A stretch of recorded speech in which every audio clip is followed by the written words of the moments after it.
ሰላም ተኸታተልቲ እዛ ቻነል ናብ ማሕበራዊ ቁጠባዊ ፖለቲካዊ ኩነታት ናብራና ብጃመይ ንምምልካት ተፍተያ ስለዚ ሼር ሳብስክራይብ ምግባር ኣይትሕመቑ። ሰላም ተኸታተልቲ እዛ መደብ ከመይ ቀኒኹም? ሎሚ ብዛዕባ ውድድር ብሽክሌታ ክዛረብ። ኣብ ዝሓለፈ መዓልቲ ቢንያም ግርማይ ኣብ ሳልሳይ መድረኽ ቱር ዲ ፍራንስ ቀዳማይ ከም ዝወፀ ይፍለጥ እዩ። ብሓፈሻ ተቐዳደምቲ ኤርትራ ንውድድር ናይ ኣፍሪቃ ዓብሊሎም ኣብ ዓለማዊ መድረኽ ኣብ ዝለዓለ ደረጃ ይኸዱ ኣለዉ። ንሃገሮም ሓሊፎም ንኣፍሪቃ ሓበን እንዳኾኑ ይመፁ ኣለዉ።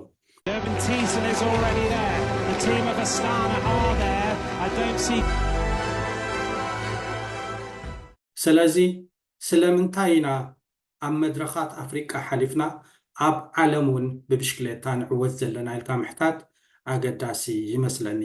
ምክንያቱ ኪኖ ውልቃዊ ዓወት ሃገራዊ ከምኡውን ዞባውን ኣፍሪቃውን ሓበን እንዳኾነ ዝመፅእ ኣሎ። ብሽክሌታ ናይ ሃገርና ካበይ ተበኪሱ ስለምንታይ ኢና ናብዚ መድረኽ እዚ በፂሕና ዘለና ኣብ ካልኦት ዓውድታት ከምኡ ይከኣል ኢልካ ምሕታት ወሳኒ ይመስለኒ። ሕጂ ብሓፈሻ ክንሪኦ ከለና እቲ ውድድር ብሽክሌታ ናብ ዓድና ወይ ናብ ኤርትራ ብኢጣልያውያን እዩ መፂኡ። ኢጣልያውያን ውድድር ብሽክሌታ ጥራሕ ዘይኮነ ምጥቃም ብሽክሌታ ናብ ሃገርና ብሰፊሕ እዩ ኣተኣታትዮም። ስለዚ ብሽክሌታ ከም ባህሊ እዩ ተበልኩ ዝጋነን ኣይመስለንን። ምክንያቱ ዳርጋ ብሽክሌታ ዘይክእልሲ ውሑድ እዩ ተበል ናብ ዓድና ምናልባሽ ኣብቲ ገጠራት እንተለውን ብከምኡ ክረአ ይከኣል እዩ።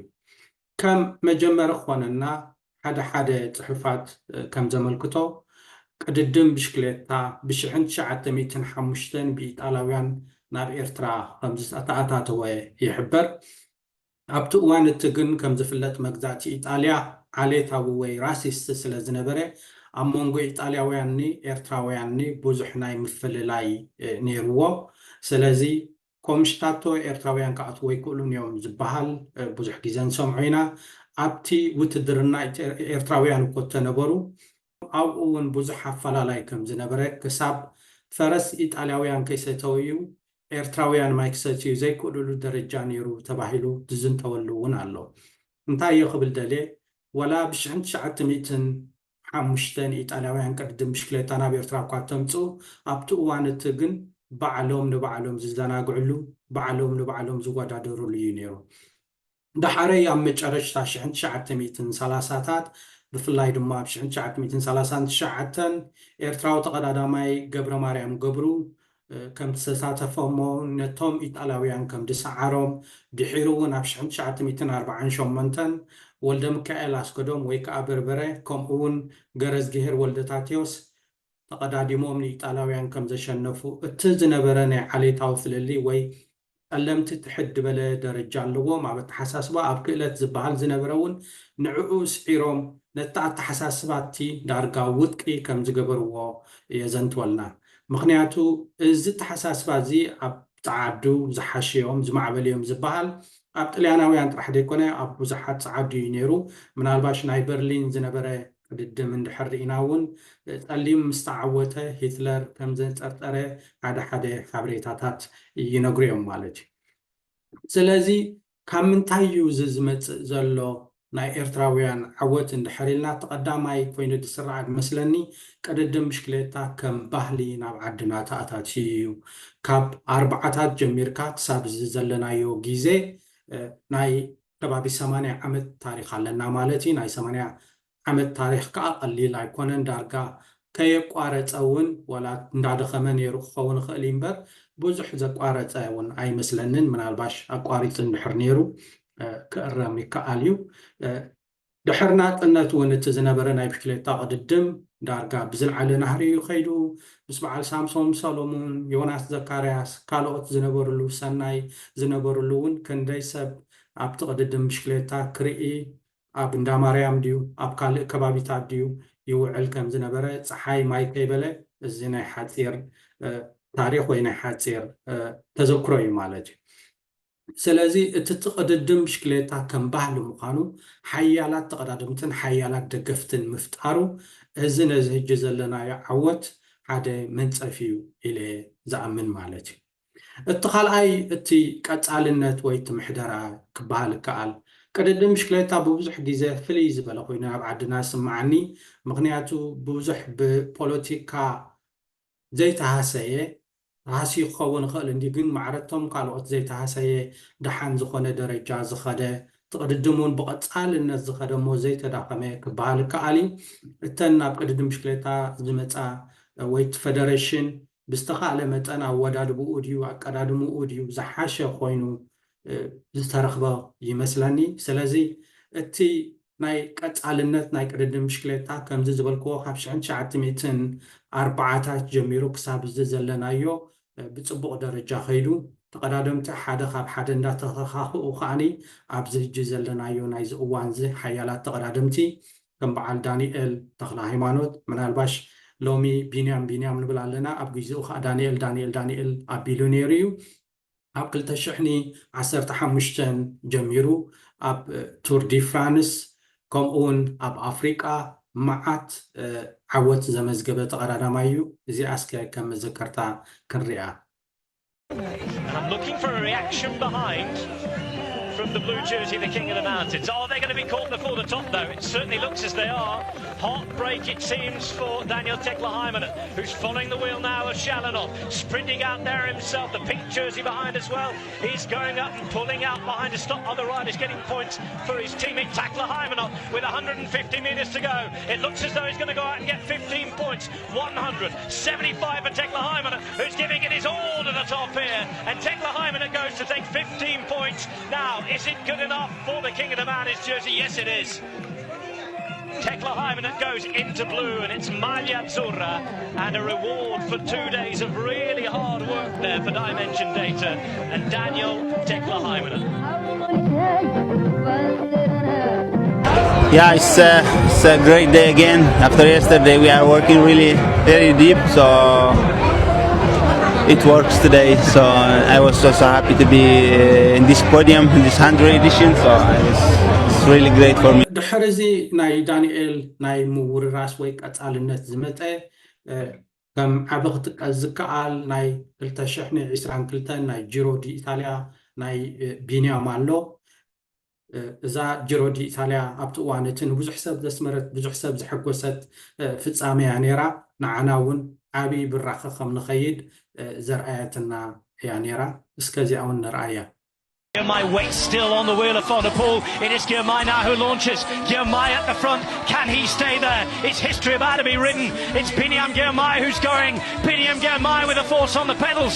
Right behind him is Mathieu Van der Poel, who's trying to come around as they come to the line. Biniam Girmay, Mathieu Van der Poel, Girmay to the line. Girmay still has it for the moment. Has to keep it going. And Vidi, Bini. More history is made. Eritrea is the winner of the Grand Tour stage. Say it loud, say it proud. The flag flies at the finish. And Biniam Girmay. كم كالو بوينت خقمت أزلي كينوتي سبورتي ويقدم مشكلتا كم باهلي كم أون التي فدريشن تفلالي فدريشنات ناي جيزة إثيوبيا خون خالي هجناي إرترا ناي قدم مشكلتا فدريشن زقبرو زلو تعري التي ناي دق مسداد عدلون حدا كاوي وين يسمعني أبزوان زنا الإسي كاب إرتران دقان خوات ناي فيزان ناي بزح الخلقات زلو وكونتاتيو جن بتزامن دخلي خلقها أبقى مشكلة دحان يمثل كاب كل تشحني عسر تخلتين جميركا تقدمتنا نايدقة أبستفل على أكلابات كيدوم ودادرو كسلتونو تمكرو خوسدو عدل رخيبهم يوم بأمة أنكأني إذن رئيو دلنا عوت كون عندخونه متي مالتي من الباش كلهم تقدمتنا نايدقة عدل رخيبهم يوم واتيم يوم كم دليتهم نتاع وينهم ينقصاصيهم كتبل أي تغلنيخا أبقال ناي سبورت مداياتون كوما عينت انقفات كم دلو فلوتيو بزحات ناتنا بروفيشنالات نابنت ناي كوعشو أجري بروفيشنال تتعوتي كاب إرترا بحقاو مقدي واتيوم مسقالوت كانتاتات كتعوت سلازي كالو بسقرودو بخدو زتتحزو قاليهم من الباش تعوتو كم دلو فلوتيو زي أب قال أواناتون حبوبات تتعاطي أب تحدثوا مع كلات ننوح جزء تأثيرهم كمسترعيو زي ብዙሕ ሰብ ዝዛረበሉ እዩ እቲ ሽግር ግን ንሓደ ተቀዳዳማይ ወይ ንሓደ ተፃዋታይ 2-3 ዓመት ወይ ልዕሊ ዓመት ኣብ ናይ ተሃድሶ ማእከል ትሒዝካዮ ናቱ ብቕዓት ማዕረ ክንደይ ከም ዝደክም እዚ ፍሉጥ እዩ ስለዚ ብተዛማዶ ክሪኦ ከለኹ ተቀዳድምትና ፅቡቅ ዝኾነ ናይ ደገ ናይ ምኻድ እሞ ናይ ምውድዳር ተመክሮ ምውሳድ ትምህርቲ ምውሳድ ዕድል ረኺቦም እዮም እዚ ከዓ ነዚ ዘለናዮ ዓወት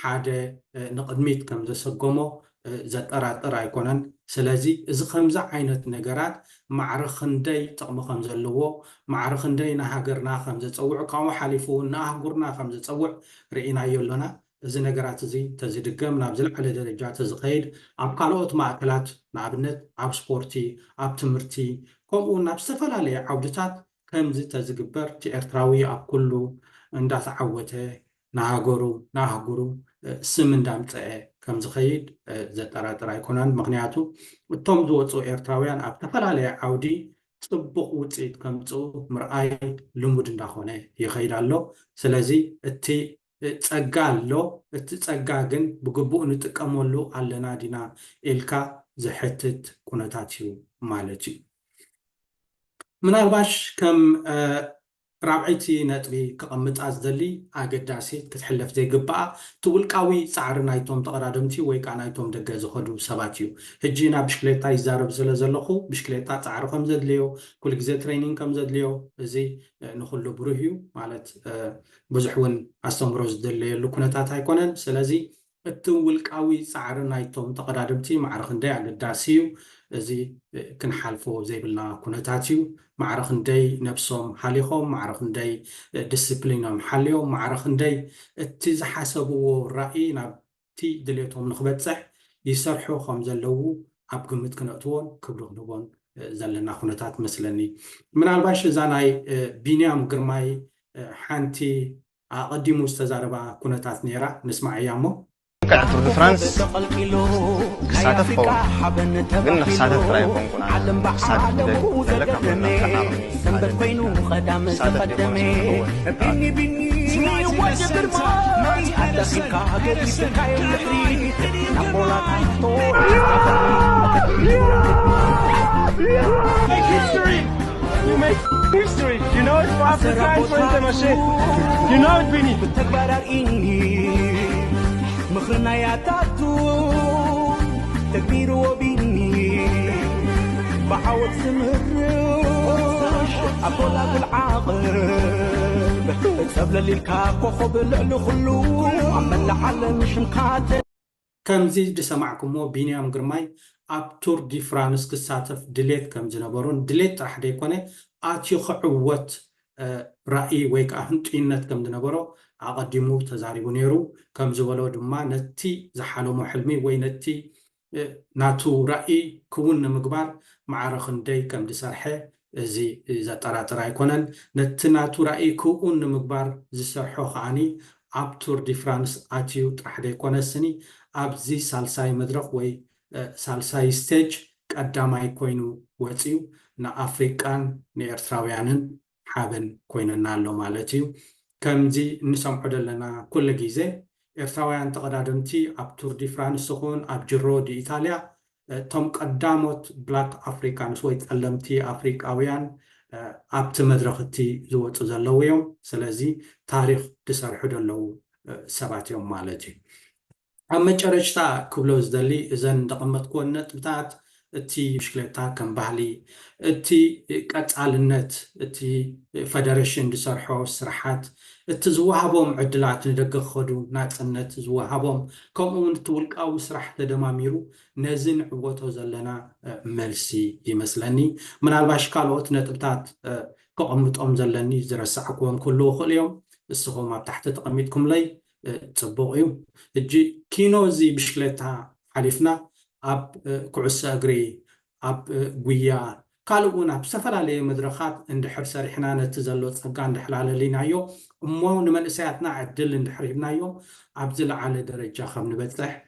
ዘጠራጥር ኣይኮነን መዚኣ ሒዘ ክዛረበላ ዝደሊ እንድሕር ኣላ መጨረሽታ ኣብ ቅድድም ብሽክሌታ ሓደ ናትና ተቀዳዳማይ ክዕወት ከሎ ንኣብነት ኣብ ዝሓለፈ መዓልቲ ቢንያም ግርማይ ክዕወት ከሎ ናይ ኩሉ ሰብ ፌስቡክ ናይ ቢንያም ግርማይ ስእልያ ተቐይራ ናይ ቢንያም ግርማይ ቪድዮ ተቐይራ ብዙሕ ሰብ ሓጎሱ ገሊጹ ገሊኦም ሰባት እውን ንብዓተይ ክቆፃፀረ ይከኣልኩን ኢሎም ክፅሕፉ ኣሰውዒልና ኣለና እዚ እንታይ ዘመልክተካ ኣብ ህዝብና ዘለና ፍቕሪ ኣብ ሃገርና ዘለና ፍቕሪ እቲ ሃገርነት ዝበሃል ካበይና ብዘየገድስ ኣብታ ኤርትራ ትበሃል ከላ ዝመፅእ ሓበን ወይ ዝመፅእ ስምዒታት የረዳእካ እዚ ምናልባሽ ቅድሚ 3 ወርሒ ምስ ሬድዮ ኤረና ብዝገበርክዎ ቃለ መጠይቕ ብዛዕባ እዚ ተዛሪበ ነይረ እሳ ናይ መጨረሽታ ክገብራ ዝበልክዋ ሃገርነት ኤርትራ ከም ሃገር እዚ ቤኔዲክት ኣንደርሰን ዝብሎ እቲ ኢማጂን ሶሳይቲ ሃገርሲ ኣብ ተሓስባ እተሓስባ እሞ ከምዚ ንኣብነት